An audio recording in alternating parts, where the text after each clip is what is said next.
नमस्कार मित्रों, इस चैनल के माध्यम से हम लगातार हिंदू संस्कृति का एक अलग प्रकार से चिंतन करने का प्रयास करते हैं। अभी तक हम भगवान श्री राम के गुणों पर चर्चा करते रहे हैं। आज एक नया विषय है, वह थोड़ा सा भिन्न भी है।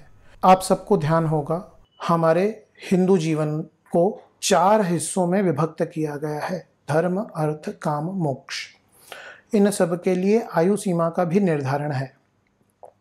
इसमें सबसे महत्वपूर्ण है अर्थ। अर्थ यानी श्री, श्री यानी वैभव, समृद्धि। यह सब हमें किस प्रकार से प्राप्त हो या हम धनवान कैसे बने, यह एक महत्वपूर्ण चिंतन होता है और लगभग सभी जीवनों में, सभी के जीवन में यह चिंतन चलता रहता है। इस पर एक अलग प्रकार का चिंतन हमारी हिंदू संस्कृति में, हिंदू दर्शन में दिया गया है। वह चिंतन कैसा है, वह मैं आप सबके सामने रखता हूँ। धन धान्य को देने वाली या जिसकी कृपा से हमें धन धान्य की प्राप्ति होने वाली है, वह देवी लक्ष्मी। देवी लक्ष्मी की पूजा के लिए हम सूक्त रूप में श्री सूक्त का पाठ करते हैं। श्री सूक्त यानी धन का प्रदाता माना जाता है, लेकिन श्री सूक्त का जो असल चिंतन है, जो मूल चिंतन है, वह हम नहीं कर पाते। वह चिंतन क्या है? वह चिंतन है उसका प्रथम श्लोक हिरण्यवर्णाम हरिणीम, यानी लक्ष्मी हरित रंग की हैं, हरे रंग की हैं, उनका वर्ण हरा है। हरा क्या? तो इस पर पहले भी कई बार बातचीत हो चुकी है कि जब मानव जन्म लेता है तब उसका एक आभा मंडल होता है। वह जिस प्रकार का कर्म करता है, वह अपने एक ओरा को निर्मित करता है। अगर हमारा आभा मंडल नकारात्मकता से भरा है तो कहीं ना कहीं हमारी जो तरंगे होंगी, हमारी जो वाइब्स होंगी, वह भी नकारात्मक रहेंगी। ठीक इसी प्रकार से जब हमारे ओरा में कहीं ना कहीं रंगों की प्रधानता की बात करेंगे और हरे रंग की प्रधानता होने लगेगी, तब हम लक्ष्मी पुत्र बनने लगेंगे, यानी लक्ष्मी हमारे पास रहने लगेंगी। चिंतन का क्रम यहाँ से शुरू होता है। दूसरा विषय क्या है? दूसरा विषय ऐसा है कि अब यह जो हरा रंग है, यह देखिए सबसे अधिक कहाँ पाया जाता है?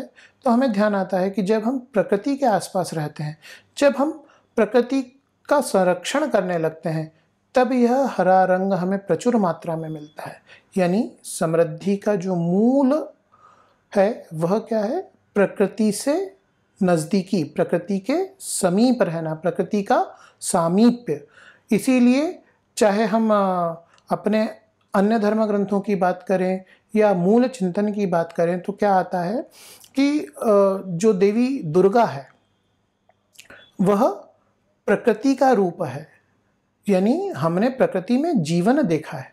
जब इस जीवन का दर्शन हमें अपनी प्रकृति में होने लगेगा, तब कहीं ना कहीं हमारे जीवन में समृद्धि अपने आप आने लगेगी। यह निश्चित मानिए। इसलिए यह जो हरा रंग है, यह जो प्रकृति का संरक्षण है, यह केवल अपने पर्यावरण को बचाने के लिए आवश्यक नहीं है, यह अपने जीवन को समृद्ध बनाने के लिए भी आवश्यक है। और वहीं जब श्री सूक्त का और अधिक चिंतन करते हैं हम, तो एक विषय ध्यान आता है कि लक्ष्मी का सबसे मूल रूप कैसा है? लक्ष्मी का जो मूल रूप है वह संतोष का रूप है। जब संतोष जीवन में आता है तब समृद्धि जीवन में आती है। जब प्रकृति जीवन में आती है तब समृद्धि जीवन में आती है। चाहे कितने भी मंत्रों का जाप कर लें, चाहे कोई सा भी अनुष्ठान कर लें, उन सबसे वह प्राप्त नहीं होने वाला जो आप प्राप्त करना चाहते हैं अपने जीवन में। सभी चाहते हैं कि हमारा जीवन समृद्ध हो, पूर्ण हो, सुखी हो और व्यवस्थित हो। तो इसके लिए प्रकृति से तादात्म्य करके प्रकृति का उपयोग केवल उतना करना जितना आवश्यक है, और उसे कहीं ना कहीं जितना हमने उपयोग करा है उससे अधिक देने का प्रयास करना, यह हमें करना पड़ेगा। और ठीक इसी प्रकार से अपने जीवन में संतोष को स्थान देना। जब हम संतोषी बनते हैं तब हमारे पास समृद्धि अपने आप आने लगती है। यह श्री सूक्त का मूल चिंतन है। अगर इस चिंतन को हम ध्यान रखेंगे तो हम अच्छे से, ठीक प्रकार से वैभव संपन्न होंगे। श्री का अर्थ केवल रुपया या पैसा नहीं है, धन दौलत नहीं है। श्री हर प्रकार से समृद्धि का प्रतीक है।